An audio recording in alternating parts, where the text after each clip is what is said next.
All right, folks, welcome back to the show. Thanks so much for being with us today. We're going to go now to our friend. He's the alderman of Jonesboro. Bobby Long is his name. And, Bobby, how are you this morning? I'm doing good. So I'd like for you to tell us your experience. Yeah. You officially filed for State Representative District 53. How did that go? I did. It was a new thing for me. I'd never done it before. But yeah. I enjoy doing things that I've not done before. And I got to ride down there with a good friend of mine, Brant Smith. He was gracious enough, to take me down there and sort of guide me through that process. Mm-hmm. Boy, but on the way down there, we had a good talk. We had a good discussion. I don't know. Well, Brant. Yeah. But he is just a godly man, mm-hmm. and he's a man that cares so much for his state. And he was able to, talk to me about what we're going to do down there and some of the things I'm going to see and experience. And it was good. So it was really neat. The trip flew by, and we started pulling up to where we were going to park and go into the Capitol. And this was something that I thought was really neat. Probably about 5 or 10 minutes before, we both, we were in the truck and everything. We started praying. We prayed for, our communities, and prayed for the other legislators and prayed for the day and just had a really good time in prayer before we even took one step out of the vehicle, which I thought was really, really neat. So we went up, we had about an hour to spare, and we just sort of looked around and, had some time to do whatever. And we went over there, and it was a madhouse. Yeah, did you go on the first day? Yes. Yeah, it was like organized chaos. Mm-hmm. It kind of feels like Parliament almost. Oh my goodness! People were everywhere. Cameras were everywhere. Yeah.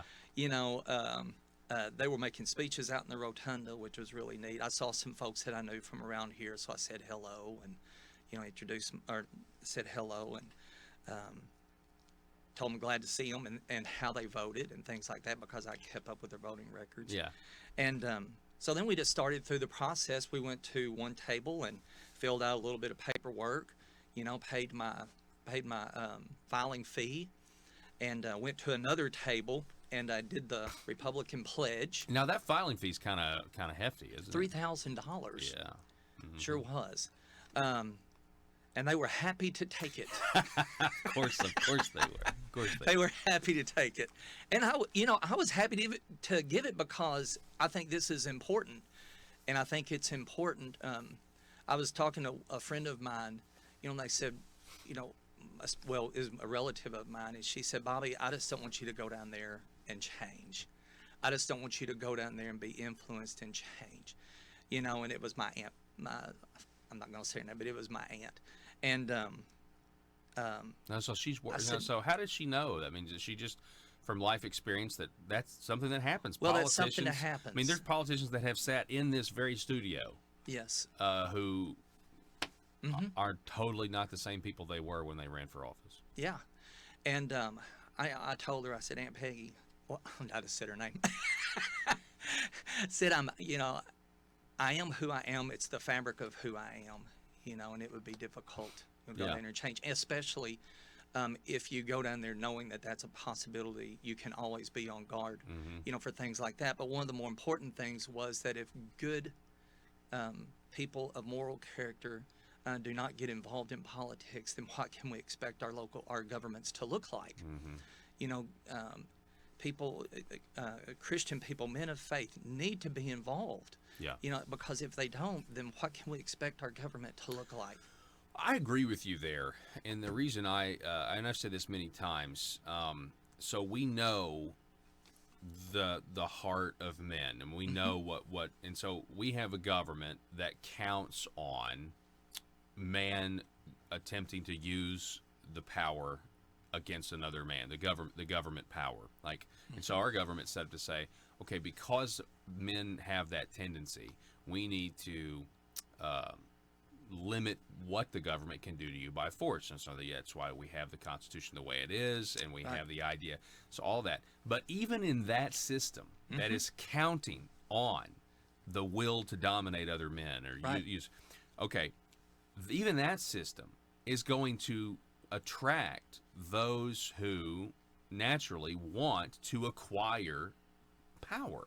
Okay. Right. And so, so I think we could safely say, based on the government that we have now, I mean, just look, most of the people that are down there are the ones that really, really, really, really want the power. Now, they may really, really want it to do good, and but I guess my point is, even in that system that we have, we have to have people that really don't want the authority, that really don't want the power, but they do it because they know that there are so many people who do want to misuse, the authority that they're given. Anyway, does that make sense? It does. It does. I think what it is, the founders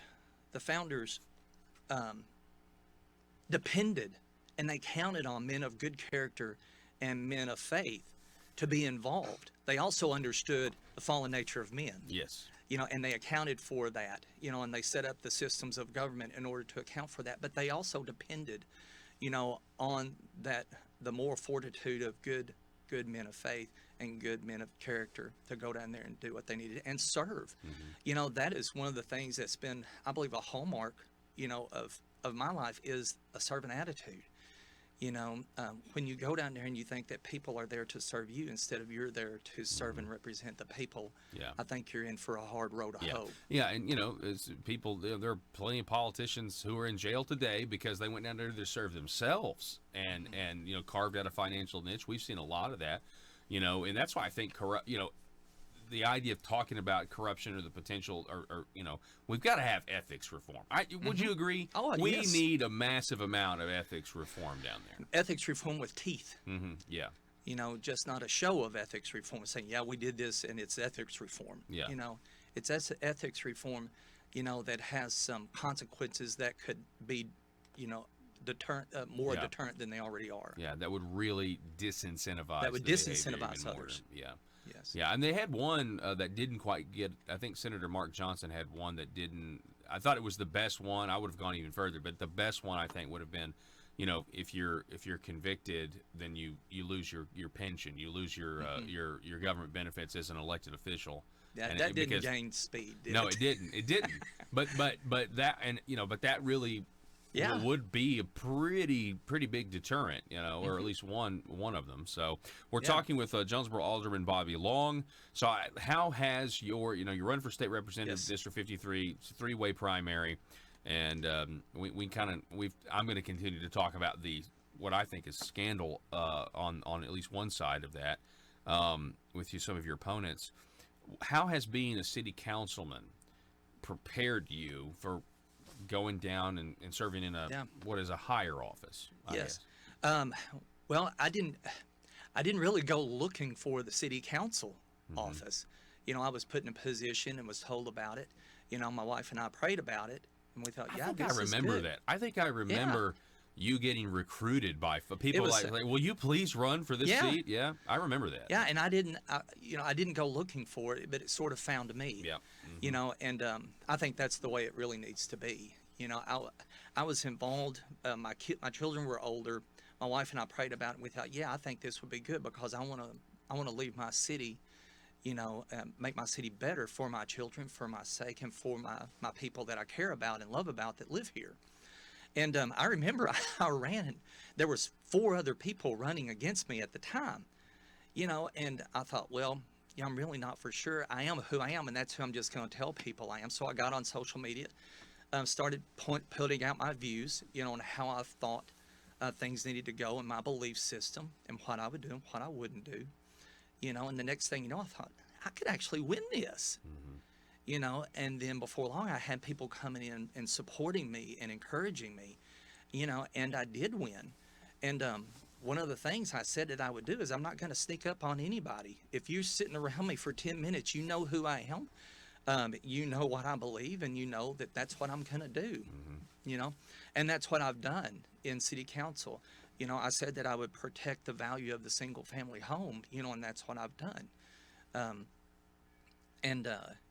I would vote certain ways, and that's what I've done. Yeah. People even that oppose, that are on other sides of issues of me, when they talk to me, they said, I think I know how you're going to vote, but I want to talk to you about it anyway. And I said, well, that's good. Let's talk about it. Yeah. And that's fine. But at the end of the day, I have a worldview, and I think we all see the world through a lens. My lens happens to be a Christian conservative that values the Constitution and the rights of free men. That's the lens that I see and I view things and I filter things through. So when I make a decision, that's the filter that all of that goes through. And it comes out on the other side looking like the filter that it went through. Right. Yeah. No, I completely understand that mentality or that process.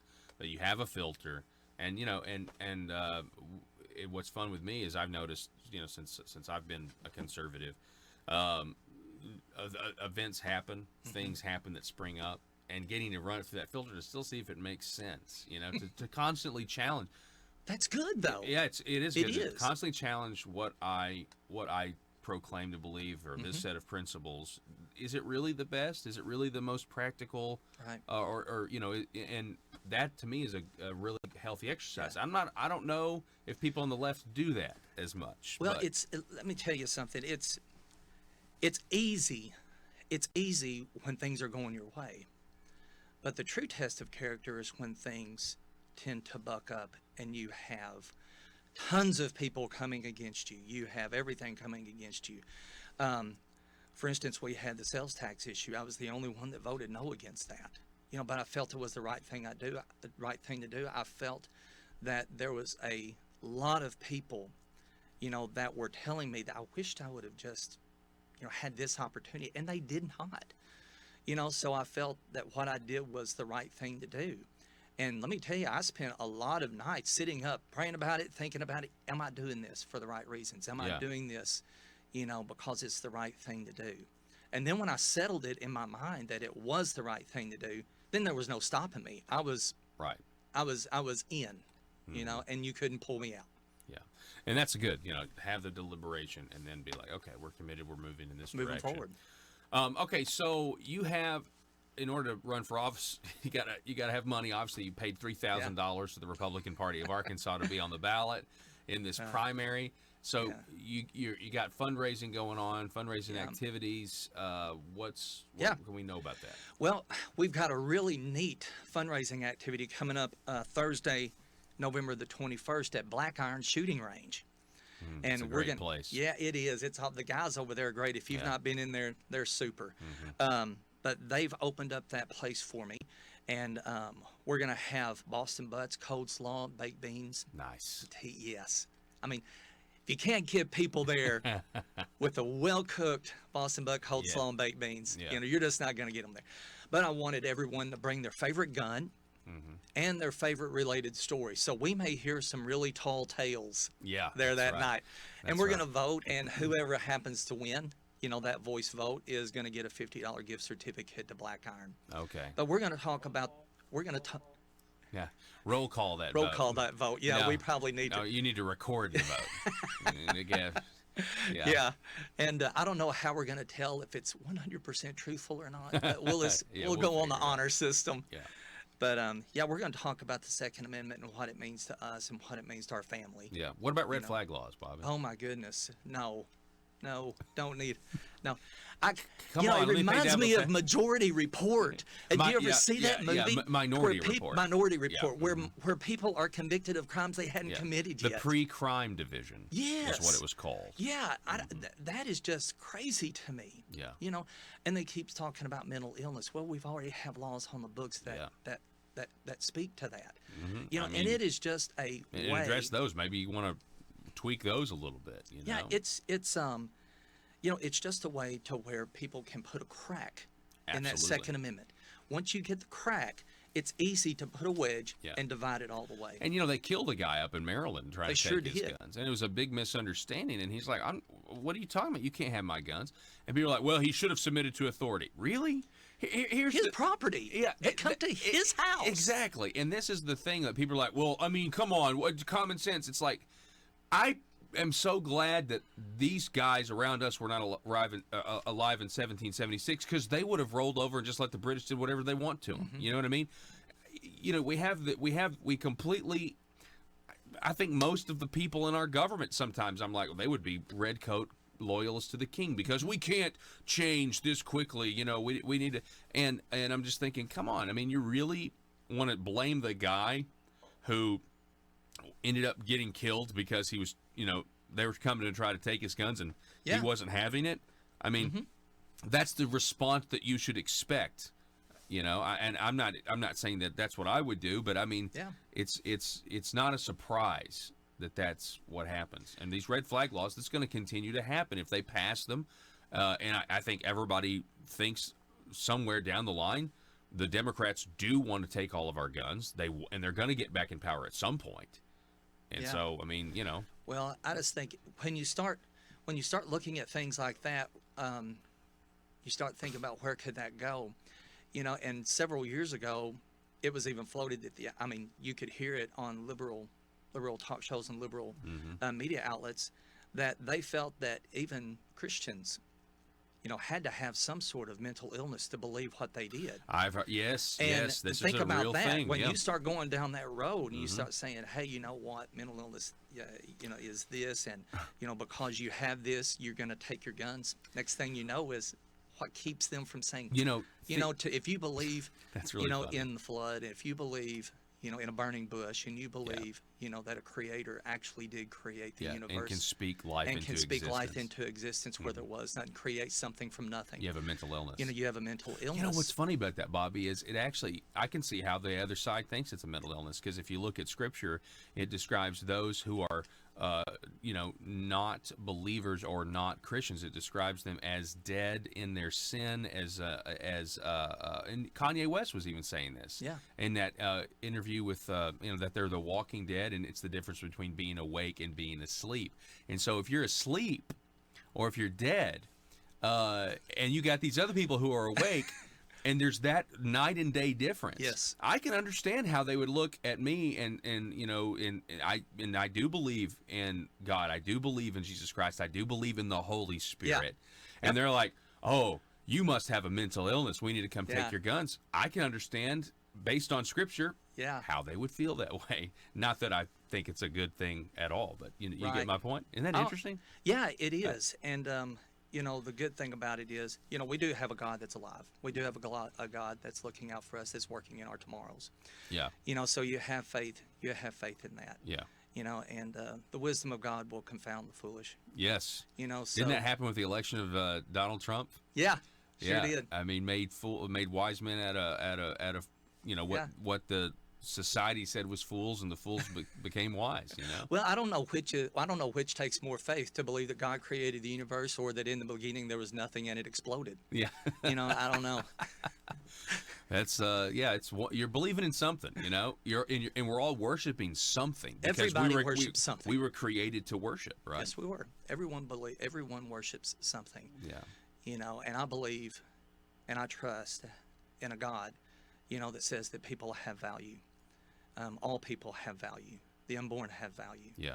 You know, and when God values life, I'm going to value the same thing that my God values. Tell us real quick the date of that fundraiser again at Black Eye. November 21st. It's a Thursday night, 6 p.m. to 7. Bring your favorite gun, bring your favorite story, and let's just have a good time. All right. Good fellowship, and hopefully I'll be able to raise a little bit of money to forward this campaign on. Okay. All right. Bobby Long, everybody. We're going to take a break. Going to reset here. Back in just a moment.